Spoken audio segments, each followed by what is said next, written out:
new field of economics, which is kind of a regretful economics. You know, I really, my last in my relation with our friends from the Biophysical Economics Society, and also the Ecological Economics Society, we've been trying to understand why we have been teaching all this nonsense for so long. And well, the thing is, finally we have some lights in the end of the tunnel. And I think that my presentation is to try to set one of those questions in relation with the Mexican case. But the real reason why I'm here, and probably is not the moment to present this, is that we're trying to organize a Mexican chapter of the International Society of Biophysical Economics. We have a bunch of people there that are very enthusiastic, young guys, master doctoral students that want to organize. So I'm going to bring the good news that I was here and that I met very interesting people that are willing to collaborate with us. Particularly, we are inviting Kent to go to a seminar in Puerto Vallarta next February. You are invited.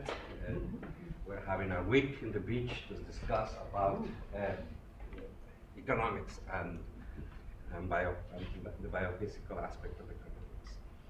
So what do I? Who's this guy? Do you know who's this guy, Chappie? Yeah, Cantarelli. He saved Mexico's ass for 30 years. A fisherman. In 1969, a fisherman. He saw some bubbles, black bubbles floating in the ocean, and that years after that they discovered that it was the biggest well in Mexico in the history of petrol industry. And well, it's an example of what you shouldn't do when you find petrol, from a technical point of view and also from an economic point of view. So this is what I'm going to try to address. One brief introduction and some ideas of the oil peak and the demise of the Mexican economical model and the present.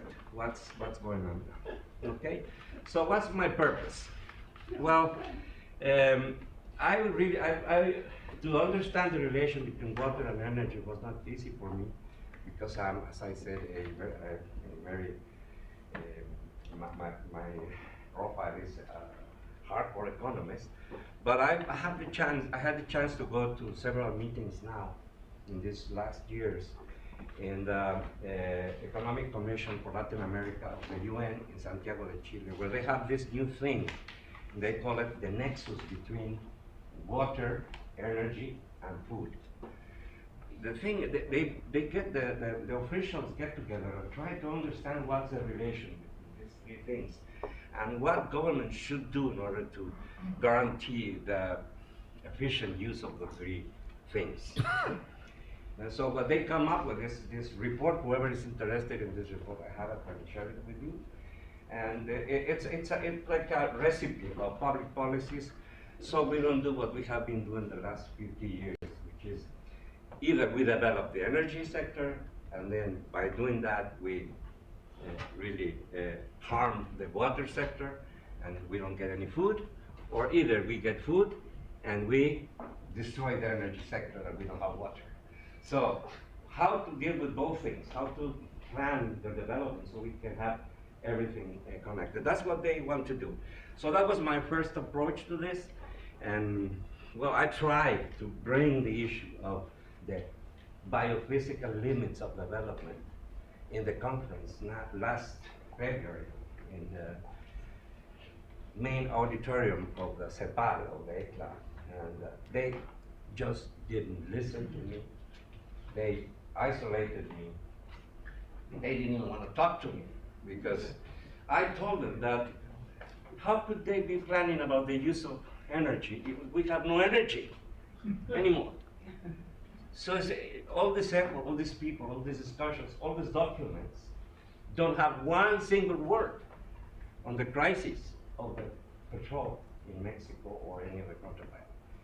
So well, that was my own experience. The other thing I do, and I also ask for your cooperation, we have a kidney failure outbreak in Chapala Lake because of the quality of the water, and we are looking for methodologies to understand the relation between water pollution and health issues. We don't know how to do that. There are lots of people working on that, but there is a real problem going on there now. So if anybody has some expertise on that, please be very thankful if you could share with me. Okay, so I find myself in one of these moments where the mind makes tricks on you, because I really feel that it's a turning point.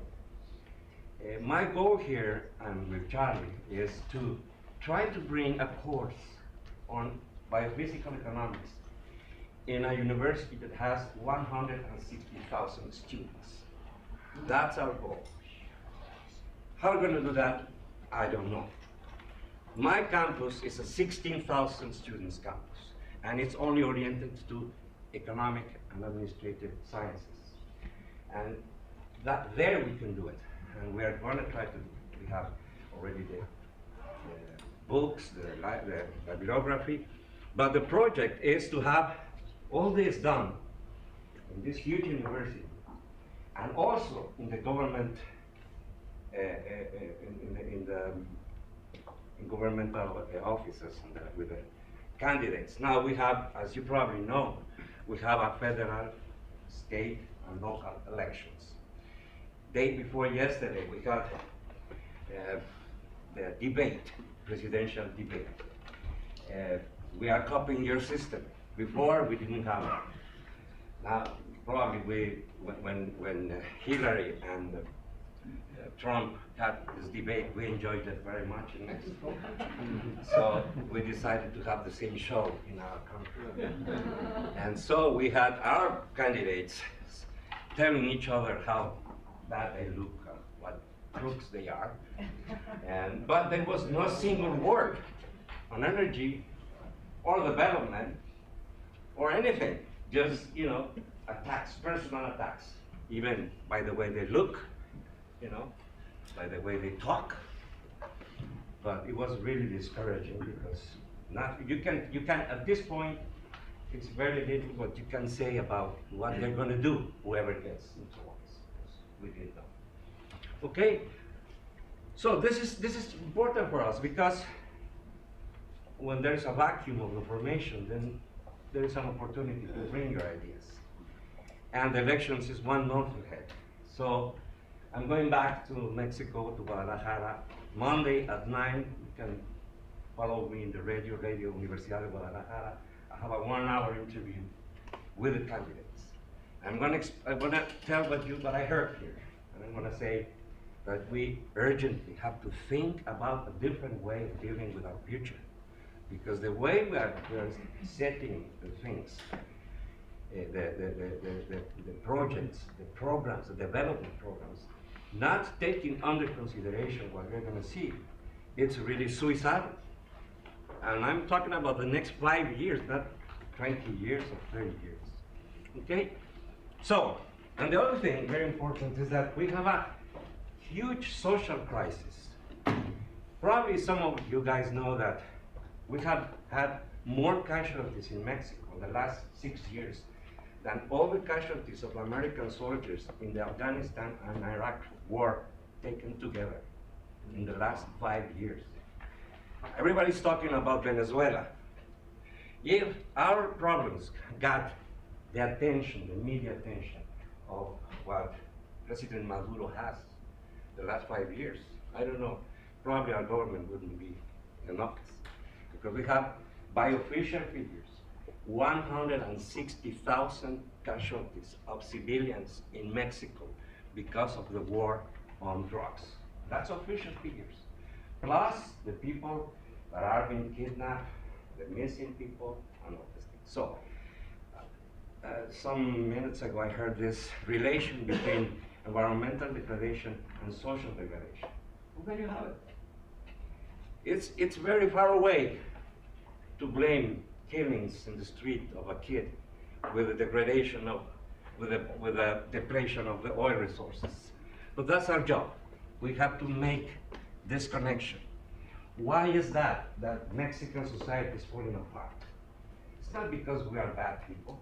It's not because we are rapists, as somebody said not long ago, right? It's because we are having a real problem in our way, in our society, okay?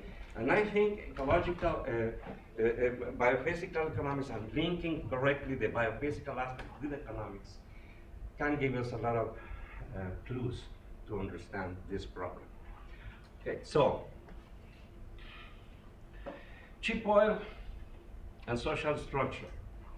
The 1982 crisis and the neoliberalism made us become an appendix of the United States economy. A professor told me long ago in British Columbia when I was doing my master's that you cannot unscramble eggs. Okay? So that's what's going to happen if we try to separate from the United States economy by closing now. We are already scrambled eggs. We have, our economy is one economy, okay? So, for example, 98% of your TV sets that you buy every day in your stores are assembled in Mexico. So you build a wall, we'll ban those TVs for you. So, what's the problem? Look at this, this is very interesting. So, this is the revenues from the export of petrol in the last years from the last administrations. And see this, one of the main outputs of this thing is the consolidation of very rich oligarchic groups that are now ruling the country. They have the country in one hand. Because all that money, those $45 billion, only in the years of President Calderon, that $110 per barrel, $53 billion. Where are they? You mean the difference between the two lines? That's what the oil sold for, that's what the government Exactly. gets. Yes. Where is this money? It's not in the schools, it's not in hospitals, it's not in roads, it's not in job creation. That's why there's some Mexicans here, because there's no jobs for the kids. Nobody, it's impossible to get a decent job in Mexico. So where's this money? Well, the money is in the hands of the people that rule the country. And there's a new thing that a sociologist called Buscaglia study. It's called the new oligarchy. The difference between the new oligarchy and the old oligarchy is that the new oligarchy, you cannot make the difference between narco business, government, and industry. I mean, how do you transport all the hundreds of tons of everything that is being smuggled? Marijuana, cocaine, everything. There are hundreds of tons that have to be stored, transported. They have to pass through the front border. How do you do that? You need infrastructure. You need permits. You need trains. You need cars. You need protection. See, so the difference between government and the bad guys is erased. They are the same. Okay? So this problem began in that moment when the revenues from the oil industry were kidnapped by these groups of people. And that's why Chapo Guzman is the fifth richest man in the world. Remember Chapo Guzman who got out of the jail 5 years ago? And he made a tunnel showing Americans that if you build a wall, we can do that. So no problem. right? So what the Chapo Guzman, when he was listed in the Forbes 500, in the richest man in the world. And so he wrote a letter to the editor and said, please take me away from the list, from those crooks. I'm not a crook. You know, and he's right. Yeah, because these guys are, I mean, I'm gonna defend Chapo Guzman, right? But he's a local leader. If you go to Sinaloa, anybody that goes to Sinaloa and ask for Chapo Guzman and his family, he builds roads, he builds schools, he lights for the streets. They're billionaires that care for their people, and their business is killing other people and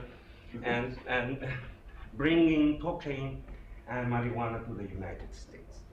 The magic thing happens when the drug crosses the border, because then something happens with the drug and nobody knows how it moves. You know, it just reaches your youth, and with no. There are no criminals there, no felons, right? It just moves. The felons are from that side, from our side of the border. Okay, so that is one of the consequences of this major robbery of how much? 50 something billion dollars, right? So. Okay, so some data about Mexican industry. See, this is very interesting because we only have 0.6% of the oil reserves, but we are the 10th producer in the world. We only have 11 years if we continue in that rate. And then we are the 6th place of the shale oil potential production, one of the most important prospects. And this is our production, 2 million barrels per day, less than that, for the first time since 1980. And we have already in place 3,780 wells in the fracking industry. Okay, so this is where the fracking is. Like you probably have, Mexico. Those are also the zones where the traditional oil is extracted. This is the production of million of barrels, and that's the exchange rate, the dollar exchange. So we have this strangulation, right? On the one side, we are reducing our production, where the oil reserves are in the way of exhaustion. The exchange rate is every day. Tell me about it. Today I had to pay 23 pesos for each dollar today, and when I came Thursday it was 19. So this thing is really going really bad, right? So you have the exchange rate. You have the price of the gasoline. We have more expensive gasoline than you guys here, although our salaries are less, way down. So every time I turn on my car, I think it twice, right? I don't allow my boy to take my car, not because of safety reasons, because I know that he rides very well. It's because when he comes back, the tank will be empty. That will cost me a lot of money. So that has a good side because he has to use his bike, right? Okay, so this is production and consumption of energy. So that's another part of the strangulation, right? So we are growing a lot. We are using more energy. 70% of that energy is fossil fuel origin.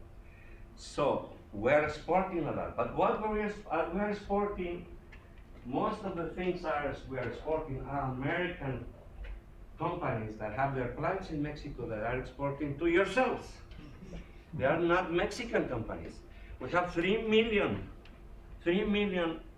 registered firms in Mexico, and only 1% exports to the United States. 90% of that percent are American. We only export what?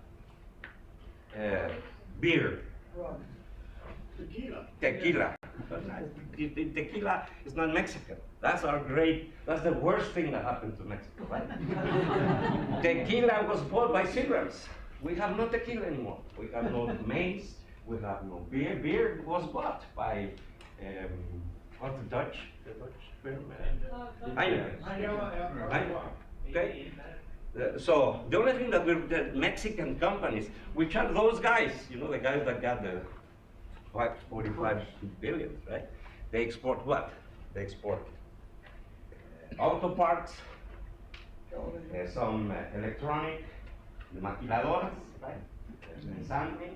They don't really produce anything. What they do is they hire labor, right? So when you see the balance, they say the Mexican exporting industry, that's bullshit. They don't export anything. They export labor. There's no production. Yes. What's the value of the agricultural exports from the Pacific Northwest? Sinaloa, Sonora, places like Mochis and Navajo and Oregon. It seems to me they're huge corporate farms, and in the wintertime, almost all the avocados and tomatoes and many of the crops are oriented to Mexico. That's one of the elements that Mexican agriculture, industrial commodities like berries, like avocado for your Super Bowl, and all that, you know, that's what we sell. But we don't have any maize, we don't have any wheat. We import all the grains from here. So what we produce is not food, it's commodities, right?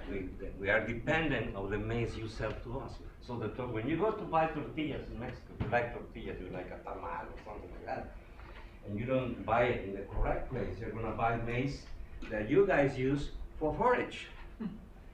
And if you want the good stuff, you have to go to a small town where the indigenous person produces that maize for himself, and that's the good stuff. But if you go to the big urban town, you get white, yellow maize that you guys use for forage or industrial and biodiesel. Okay, so how am I doing time? You got time. Okay, so this is very interesting. What I was saying, so what's happening? You have the debt, governmental debt, and the increase of poverty. See, we have 55, by official figures, 55 million poor people, whatever that means, right? By the government standards. We have a total population of 110. So half of the population, by official figures, have not had any benefit from the boom of the Mexican oil sector.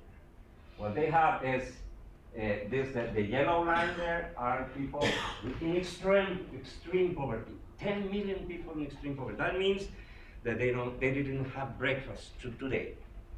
Okay? That they don't have any social service. I don't know how they measure poverty here in the States. In Mexico, we have three kinds of poverty. We have poverty, institutional poverty, economic poverty, and there are three, that's why they have three lines, right? So when you don't have any of those, then you are in the lower one. And that means that you earn less than $1 a day, if you get any, right? So you have that poverty, but the programs, the social programs somehow have been maintained. We have our social system, the medical system still working. Like